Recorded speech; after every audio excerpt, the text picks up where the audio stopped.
Salut à toutes et à tous, aujourd'hui on se retrouve pour une nouvelle vidéo et aujourd'hui je vais vous présenter une ancienne figurine. Il s'agit donc d'Ironmonger, ici Obadiah Stane, dans le film Iron Man. Le premier sorti en 2007-2008 à peu près. Donc ici on a le packaging de la figurine. Donc c'était des belles boîtes vitrines, comme on peut le constater, avec un joli visuel ici d'Iron Man. Un beau dessin. Voilà, Iron Man. Donc là, Opening Cockpit, Obadiah, donc qu'on peut voir dans son armure d'Ironmonger. Ironmonger, ici un beau visuel photoshoot dessin. IM, âge plus de 4 ans. Sur le dessous, on a Hasbro, Made in China, pas pour les moins de 3 ans. Précaution, donc sur les côtés, on a des effets d'armure.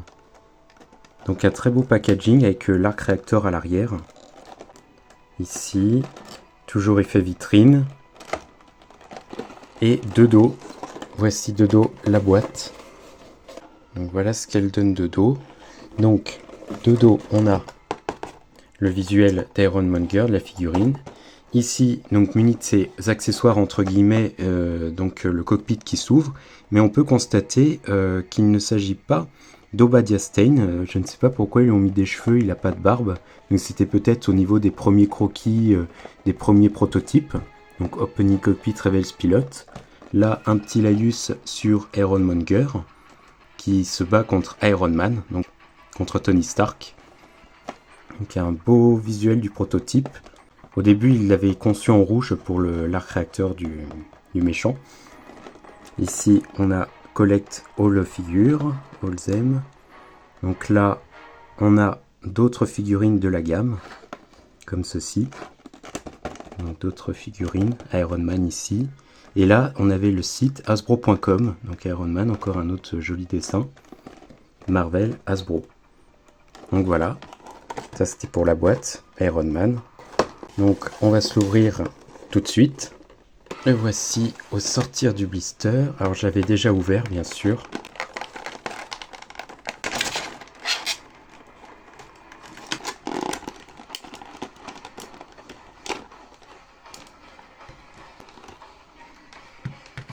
Donc voici les petits accessoires aussi qui étaient pris dans l'emballage plastique.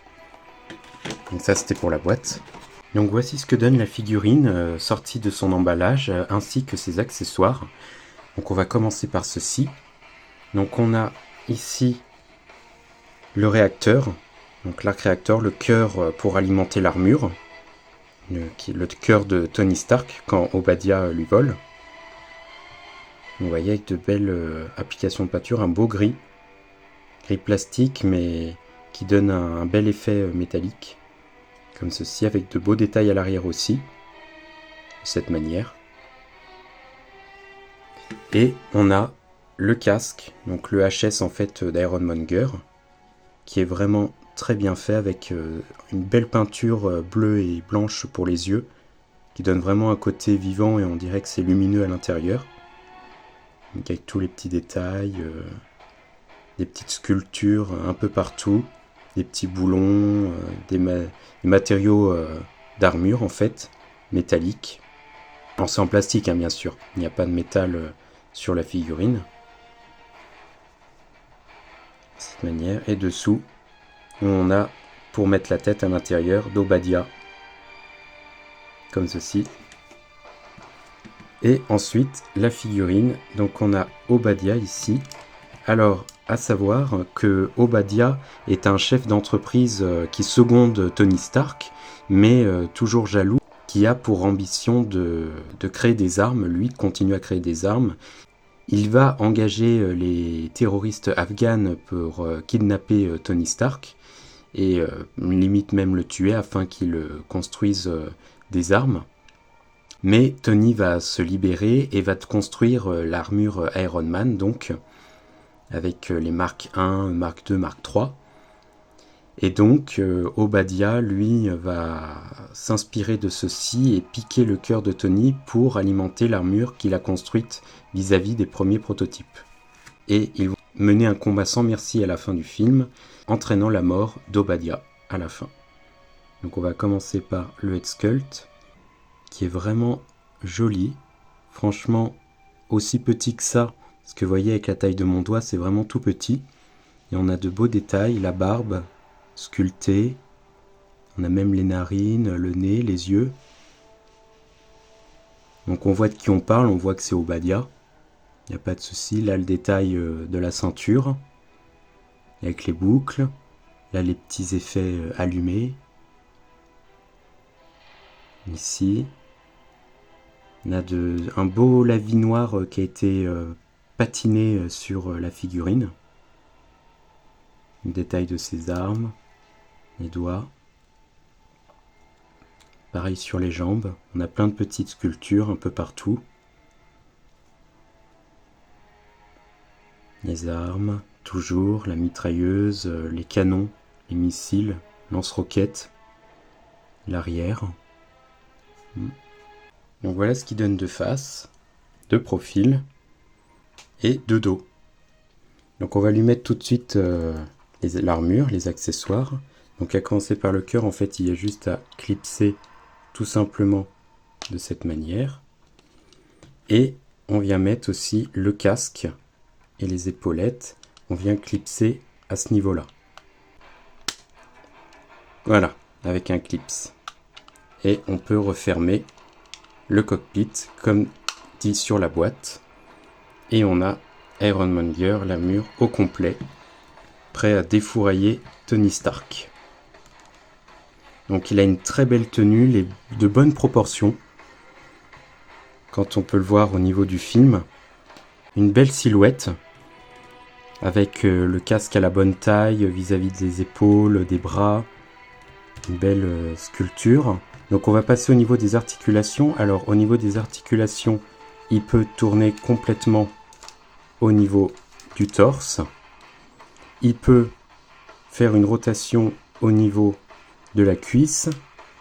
Il a aussi un joint pour aller sur les côtés. Alors sur les côtés on est un peu limité, mais on a la boule qui peut entraîner comme ceci sur un ball joint. On a une articulation comme ceci. On a aussi une articulation ici. Et pour l'activer, c'est pas évident, mais vous voyez, au niveau de la boule, ça peut tourner à ce niveau-là. De cette manière, on a les genoux qui se plient, pas complètement, mais suffisamment pour pouvoir lui donner des pauses. Donc à ce niveau-là, et on a le pied qui va de bas en haut. Ainsi, au niveau des épaules, on a sur un joint, donc de bas en haut. Il peut lever complètement de cette manière.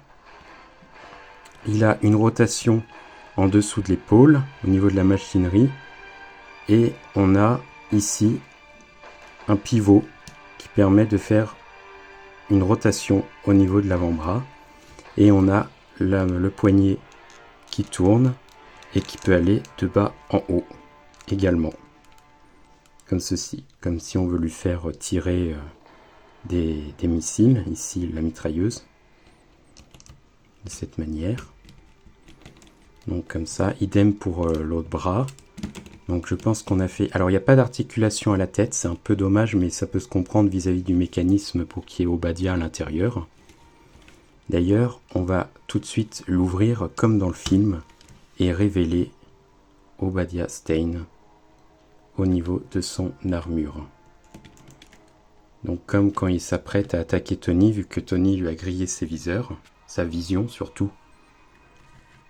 Et donc, voici Obadiah avec le cockpit. Donc vous voyez ce qui donne deux faces.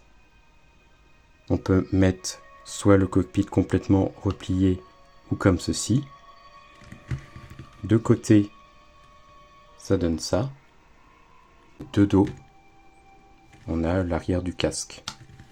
Alors à savoir que bien sûr dans le film, c'est pas tout à fait comme ça qu'il s'ouvre. Ça c'était aussi les premiers croquis et premiers essais, parce que normalement le cœur, la poitrine se scinde en plusieurs parties, le cœur s'abaisse et les épaules restent, les épaulières reste sur donc les épaules. Il n'y a que le dessus du casque, donc la coiffe qui se soulève. Donc si on regarde de plus près, vous voyez de beaux détails. Comme cela.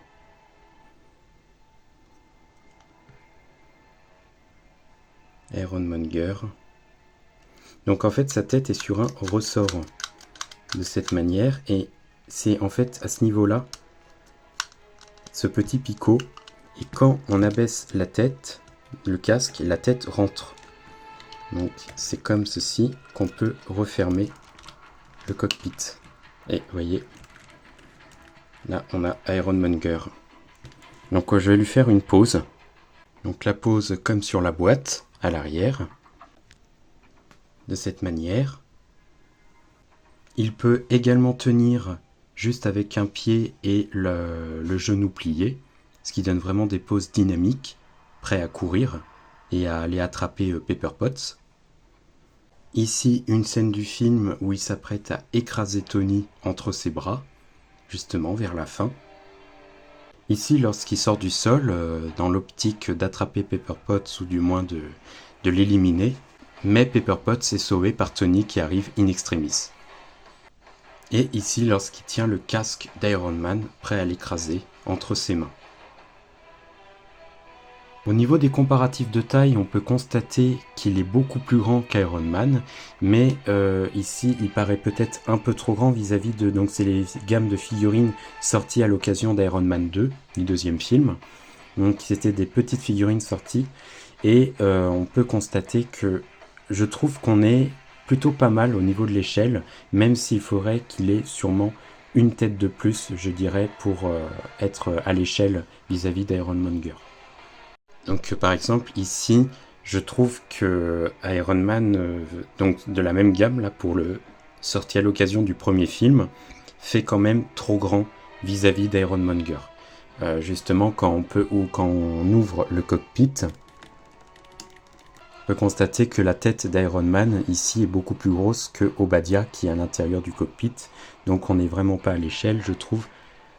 Comme j'ai dit juste avant, je trouve qu'on est plus à l'échelle au niveau de cette figurine d'Iron Man. Avec la petite figurine d'Ironmonger, donc sortie toujours à l'occasion du deuxième film, même si il apparaît que dans le premier film.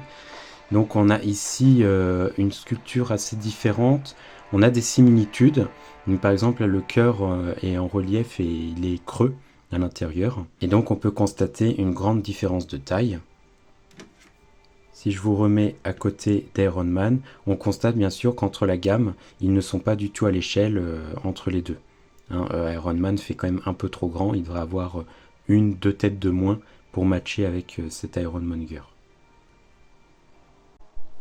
Donc on peut le comparer également à la première armure d'Iron Man, la Mark 1, donc qui est l'armure qu'il confectionne lorsqu'il est dans la grotte afghane, aidé de son ami. Et ici, on peut voir les inspirations d'Obadiah qui a récupéré cette armure, et donc on a à peu près le même visage, si ce n'est qu'il est légèrement modifié. Bien sûr, le gabarit est moins timoré que, comme il dit Obadiah, que Tony, que la armure de Tony. Et on voit aussi qu'ils ne sont pas à l'échelle, vu que celle-ci est beaucoup trop grosse en figurine. Donc en fait, c'était une figurine de la même gamme, de la même année, mais là, c'est la sortie de Marvel Legends. C'est assez inédit qu'ils ont repris une figurine de Hasbro pour pouvoir faire le moule et repeindre. Et c'était très bienvenu. Vous voyez, par exemple, si on prend la figurine de Thor, donc du MCU, on a, je trouve qu'on est à peu près à l'échelle, même si effectivement il devrait être un chouïa plus grand vis-à-vis d'Ironmonger, mais je trouve que ça passe bien au niveau des échelles.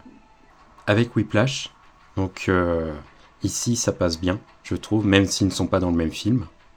On peut le comparer à une autre sortie à peu près dans les mêmes années avec l'Abomination. Donc ici ils sont à peu près à l'échelle, avec l'Abomination de Hulk, l'incrédible Hulk, incroyable Hulk. Le comparer également à une Rocolo, donc de lui-même en fait, de la même sculpture, mais ici la tête est articulée et il y a un système qui permet de bouger le torse. Donc en fait, c'est une des premières figurines sorties. En fait, les premières étaient dans la coloris gris marron. Il faudra que je vous présente un jour, mais quand je pourrai l'acquérir. Mais du coup, c'était là aux couleurs d'Iron Man, donc entre guillemets Hulkbuster, mais une version abandonnée vu que c'est Iron Monger ici finalement au coloris d'Iron Man. Ici, la même figurine d'Iron Monger, mais version comics, donc version bleue. Mais je trouve que elle est magnifique aussi parce qu'elle donne un côté métallique bleuté qu'il y a aussi dans le film au niveau de l'armure. Même si l'armure de base d'Iron Monger est gris métallique, je trouve que celle-ci peut faire aussi l'effet lorsqu'il est électrocuté à la fin. Donc vous voyez, il s'agit de la même figurine, mais dans des coloris différentes, avec les yeux éteints et le cœur bleu. Comme ceci, toujours avec un beau lavis noir. Au niveau des cockpits, on a la même chose au niveau d'Obadiah. Donc ici, les similitudes que l'on peut constater entre les deux.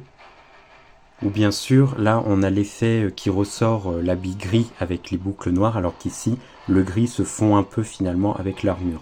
Ce qui est très joli pour les deux, c'est totalement différent, et c'est bienvenu. Nous pouvons le comparer à Obadiah Stane lui-même, donc là, la Marvel Legends, que je vous présenterai également. Donc on constate bien sûr qu'ils ne sont pas à l'échelle, et en fait, c'est parce que Obadiah est à l'échelle de Ironmonger Marvel Legends. Donc on peut voir la différence de taille entre les deux, et bien sûr le sculpte, tout n'est plus le même. La Marvel Legends est bien sûr magnifique également, mais il y a de très bons aspects, ils sont tous les deux magnifiques, car là on a bien le cœur illuminé, on a des proportions que j'aime beaucoup, et là également, on n'est pas du tout sur la même chose. Donc comme vous pouvez le voir, il est bien sûr beaucoup plus grand que le jouet donc de 2007. On est sur un gris aussi complètement autre. Ici on a des petits effets granulés qui donnent un très bel aspect de texture qui représente le métal de profil et de dos. Donc voilà, c'est tout pour la figurine d'Ironmonger, ici du jouet de Hasbro, sorti en 2007-2008. J'espère que la vidéo vous aura plu. N'hésitez pas à activer les notifications, à partager la vidéo, c'est cool, ça fait toujours de la pub. Abonnez-vous, c'est très important, ça permet de soutenir ma chaîne et aussi de savoir que vous appréciez ce que je fais. Je vous dis donc à plus tard, allez salut les amis.